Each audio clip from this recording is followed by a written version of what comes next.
Hey yo tout le monde, c'est Wiz Game. Aujourd'hui on se retrouve pour le test du fameux PC Tiger GeForce RTX 4060 Ti qu'on a acheté ensemble le mois dernier sur Flop.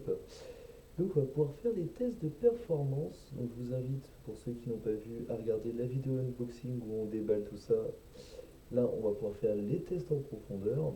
Donc comme font Mathis et Gauthier à chaque fois qu'ils reçoivent un PC et une montre en vidéo, on va commencer par le 3D Mark. Donc à savoir que nous, on va vraiment pousser le test.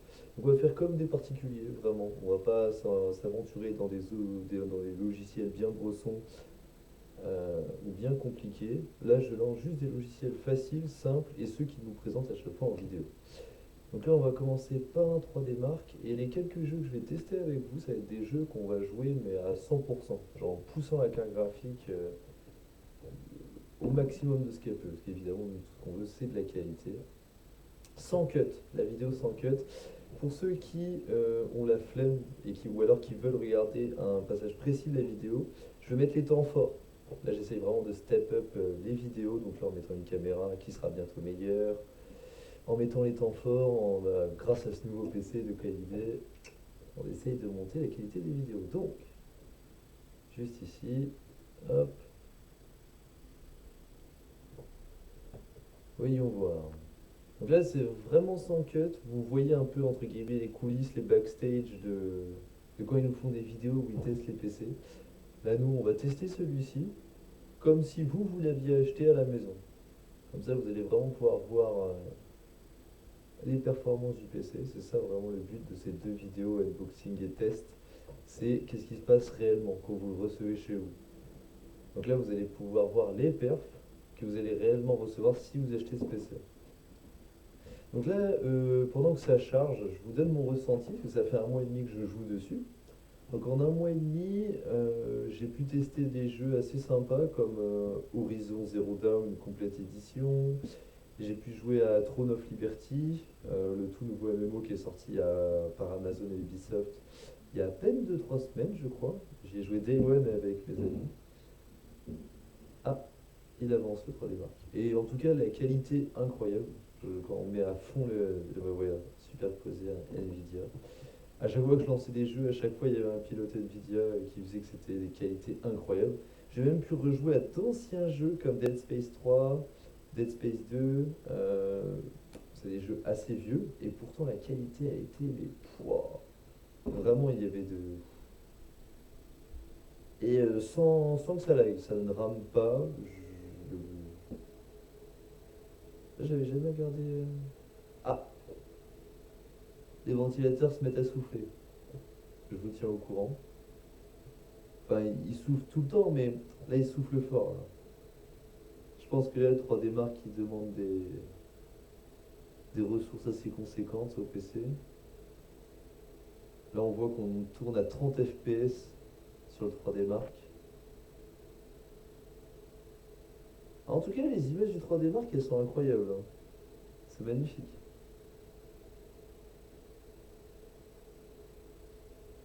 D'ailleurs, pour ceux qui s'y connaissent, n'hésitez pas à me donner l'histoire du 3D Mark si vous avez le contexte in-lore de ce qui se passe en fait.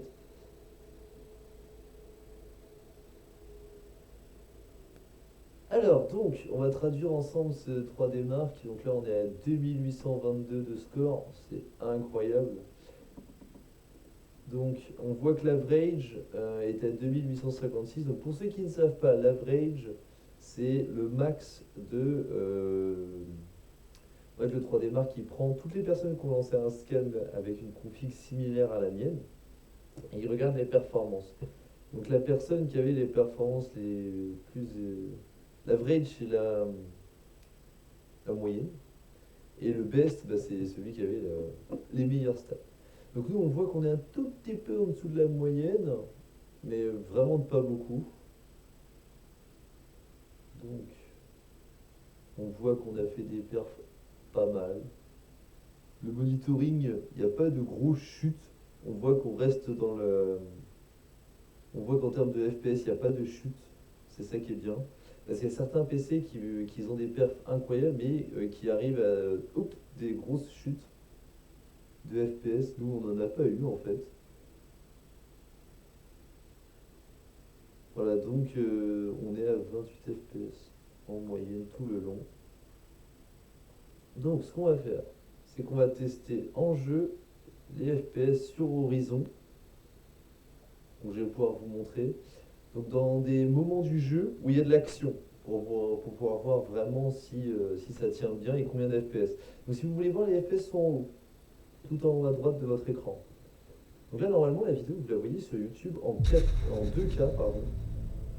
J'ai vraiment lancé un rec de qualité, la OBS il encaisse fort là. Normalement la vidéo est une qualité aussi. Vous me direz ce que vous en pensez dans les commentaires.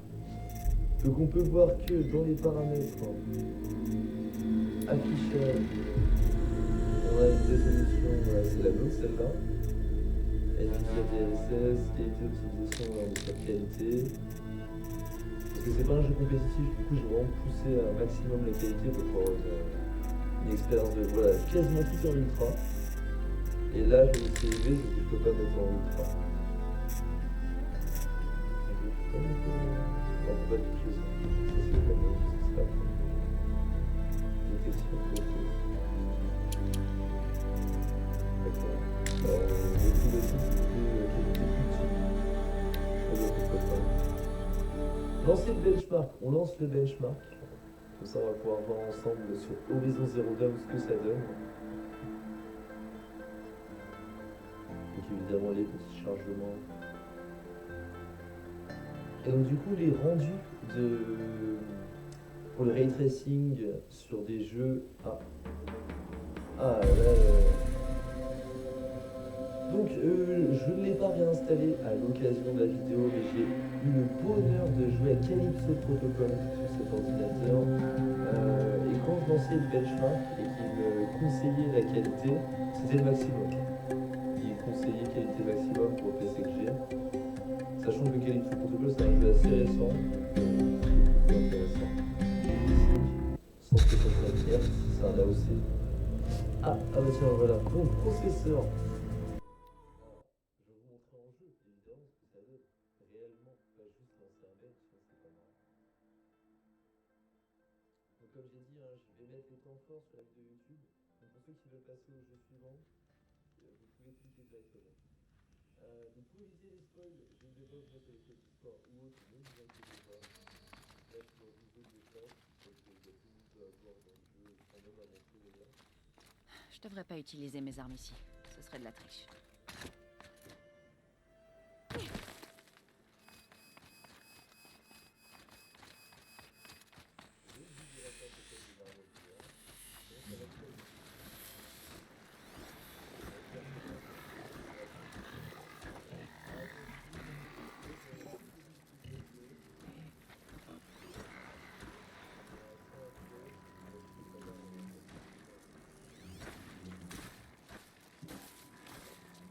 J'en aurais besoin.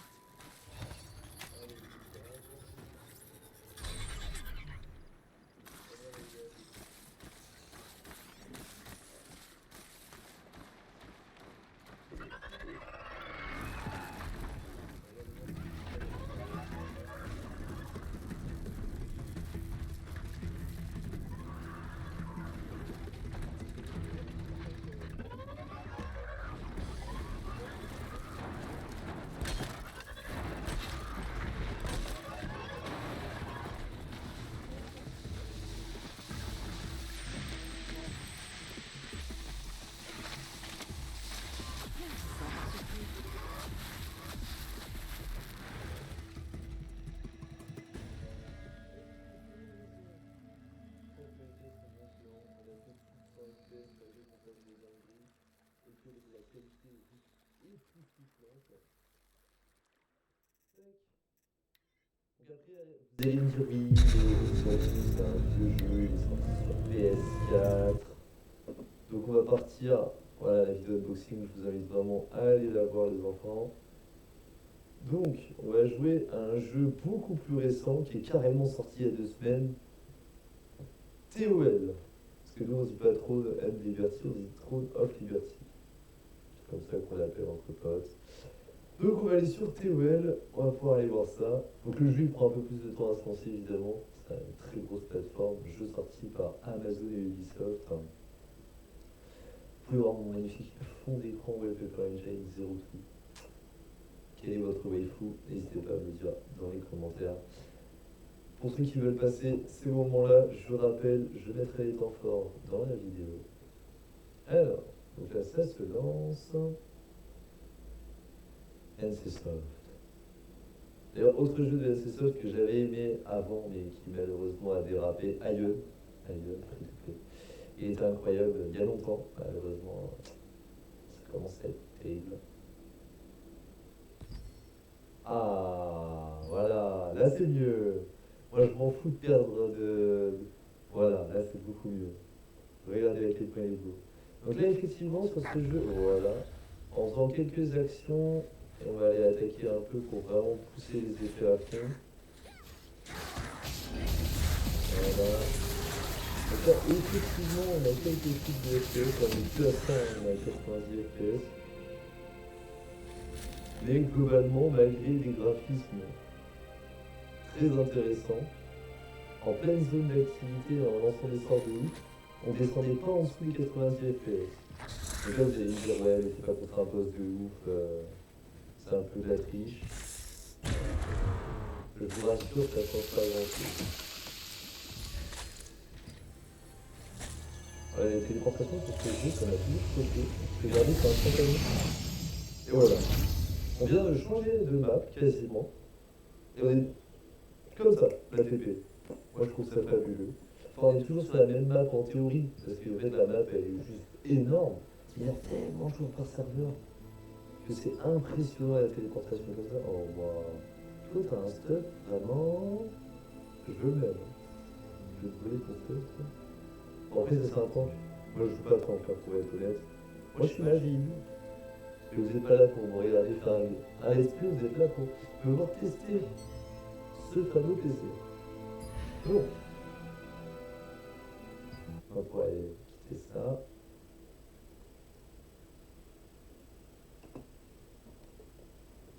Hop, donc maintenant, on va aller. Hop. On va aller sur un jeu dit patate. Donc les jeux patates, pourquoi les tester avec des bêtes de guerre? C'est pertinent dans le sens qu'on peut voir à quel point un jeu patate, s'il est suffisamment optimisé, même si on a une bête de guerre d'ordinateur, ou s'il est plus adapté à Intel, plus adapté à AMD. Donc là, Garry's Mod, connu de tous, un vieux jeu, mais avec des serveurs qui pullulent encore, c'est assez intéressant. Donc, à savoir que ce jeu-là est connu pour faire laguer pas mal les ordinateurs bas de gamme, dans le sens que tout fonctionne sur ce jeu via Steam, un peu comme Wallpaper Engine. Tu as tous les add-ons, la connexion au serveur, tout fonctionne via Steam. Donc les gens ils disent oui Steam ça rame, oui Steam c'est long, oui Steam la bande de téléchargement c'est une merde. Je vais pas vous donner tort, je vais pas vous donner raison. On va rester dans les faits, on va tester ça. Donc là à savoir que évidemment le jeu je l'ai mis en ultra, sans problème. Et on va pouvoir aller dans une scène d'action sur le serveur. Donc là on est en train de rejoindre un serveur, on est à 169 FPS. On va être en pleine scène d'action en train de tirer, on va voir combien on va s'en sortir, mais je vous parie qu'on ne descendra pas en dessous des 150 FPS. Donc je vais pas faire un OCCT, hein, pour des raisons évidentes, c'est que vous allez peut-être dire que c'est ridicule, mais sur mon propre PC, j'ai pas envie de faire un OCCT, parce que pour ceux qui ne savent pas, en fait, un OCCT ça permet de voir les perfs d'un ordi, mais pour en faire un, ça va pousser les performances de l'ordinateur à fond, ça va le faire chauffer. Et j'ai pas envie de me risquer, tout simplement, j'ai pas envie d'y frotter. Si vous voulez des tests complémentaires que j'aurais ratés lors de cette vidéo, n'hésitez pas à me le dire dans les commentaires. Donc une fois que j'ai fini Garry's Mod au programme, donc pour ceux qui skippent avec les moments forts, on ira sur CPU-Z pour voir les composants, si tout est bien là, si les fréquences sont bien celles des composants promis. On va aller voir ça. Donc là on est sur quel serveur? Celui de William, hein, mon serveur à moi. Tac, alors. On va aller tester ça. Tac. Hop. Ah si, quoi quoique, on descend à 100 FPS. On va se mettre un mob.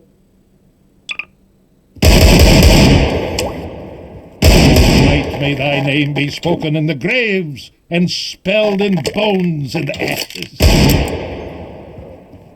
Alors attendez, c'était pas un bon exemple. Si j'ai plus de balles. Ah si, c'est descendu, mais un tout petit peu en dessous de 100 FPS. Pour un jeu patate, franchement. Et je vous garantis, là d'ailleurs, ceux qui regardent la vidéo, ils doivent être entre guillemets un peu choqués. Parce que avec mon ancien PC, pourtant j'avais une 2080, donc ce qui est pas rien comme carte graphique, hein, une 2080 Super quand même. Bon, c'est vieux, mais aujourd'hui ça reste des composants intéressants. Et bah, depuis que j'ai sorti, je redécouvre la lumière sur mon propre serveur. C'est dingue. Tous ces effets de lumière et de contraste, eh ben, je l'avais pas avant. Donc là, normalement, comme je vous avais dit, je suis bien. Donc, posez pas de questions, c'est celui généré de base par Garismod, c'est pas moi. Donc là, oui, on est bien sur la résolution native de l'écran, on est bien sur du ultra partout, élevé, très élevé, de toute façon, il n'y a pas au-dessus de élevé, élevé, très élevé. Tout est vraiment à fond, on peut pas faire mieux. Et de toute façon, quand je lance le jeu, Garry's Mod, ainsi que pas mal de mes jeux, il y a Nvidia App qui fait jouer la carte graphique pour améliorer la qualité. Donc, assez surpris qu'on soit descendu en dessous des 100 FPS pendant qu'on tirait sur des mobs. Mais bon.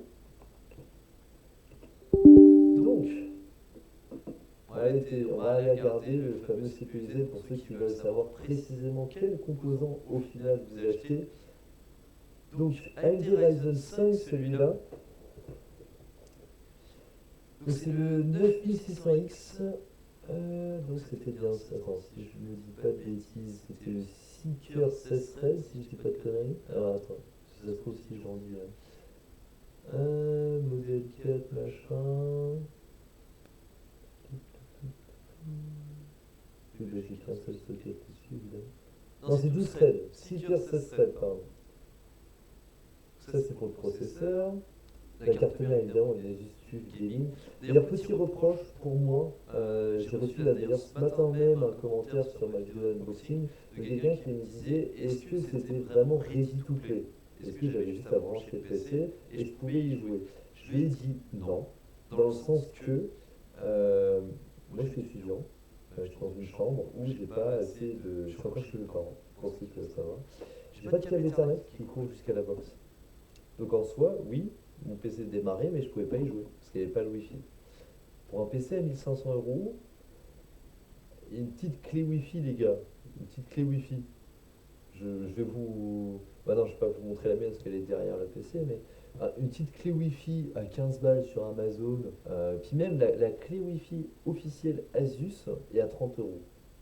Donc à la rigueur, pour monter le prix de 30 €, mais qu'on ait au moins une clé Wi-Fi, quitte à ce que vous ne preniez pas la carte mère, parce que je sais qu'il y a peut-être des partenariats qui jouent ou autres, hein, là je parle pour FlowUp, une petite clé Wi-Fi Asus, en plus dans le carton, à 30 balles.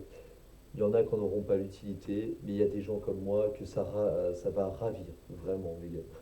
Cela du coup, bah, j'ai dû en prendre une à part, un peu chiant, un peu chiant.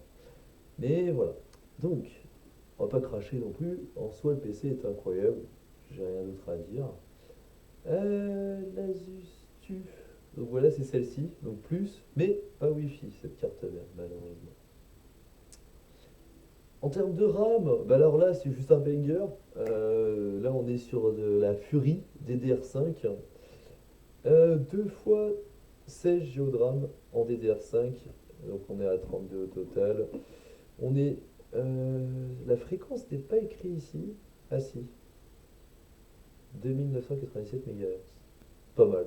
Pas mal, pas mal. Ah là, c'est 3000. Eh ben oui, je suis bête, tout est écrit ici. Kingston? Bah non. Ah, Fury, si, je crois que c'est du groupe Kingston. Bon, je vais me faire insulter dans les commentaires, je raconte que de la merde là. Je vais me faire défoncer. Et oh, je suis pas youtubeur connaisseur tech, hein. Moi je fais que du debunk d'ordi, hein. Et que celui que j'ai acheté en plus.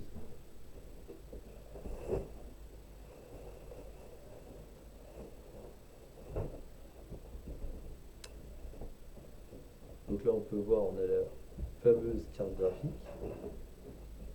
et le processeur juste ici.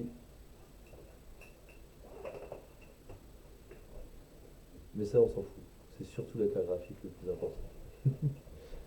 Donc c'est une carte graphique qui n'est pas overclock d'usine, donc c'est pas un modèle OC. Les plus connaisseurs d'entre vous, n'hésitez pas à me dire dans les commentaires est-ce que je devrais l'overclock ou pas. À savoir que mon usage principal de ce PC, c'est juste de jouer en performance à fond, au détriment, comme vous avez pu le voir là sur TOL, au détriment du compétitif. Moi je préfère que la qualité soit incroyable et faire des vidéos YouTube. C'est tout ce à quoi me servira le PC. Et là, je vais me faire insulter, mais regardez, j'ai acheté Word. Voilà, il n'y a pas besoin de perfs de fou malade pour Word. Mais voilà. Donc, n'hésitez pas à me dire si je devrais overclock ou pas la carte graphique, et si oui, comment, sans prendre de risque. Je sais que dans la Nvidia App, il y a une sorte de paramètre d'overclockage que j'ai pas osé toucher, parce que ça marque oui, décharge de responsabilité machin. N'hésitez pas à me dire si ça représente un risque et si ça vaut vraiment le coup. Sur ce, tous vos tests complémentaires, n'hésitez pas à me les demander en commentaire de la vidéo. Si on a suffisamment, je referai une vidéo complémentaire. Si c'est juste 2-3 tests en plus qui vous manquaient, je les mettrai sur mon Instagram directement en story, ou je les partagerai en short pour ceux qui n'ont pas Instagram ou qui ont la flemme de me suivre sur Instagram. J'en ferai des shorts pour ceux qui veulent. Sinon, moi je suis un petit youtubeur jeux vidéo, donc n'hésitez pas à regarder mes anciennes vidéos et à me rejoindre pour les nouvelles. Pour les streams, si ça vous intéresse, même chose, d'avoir des commentaires et pour vous. Sinon, c'était WizGame. À plus.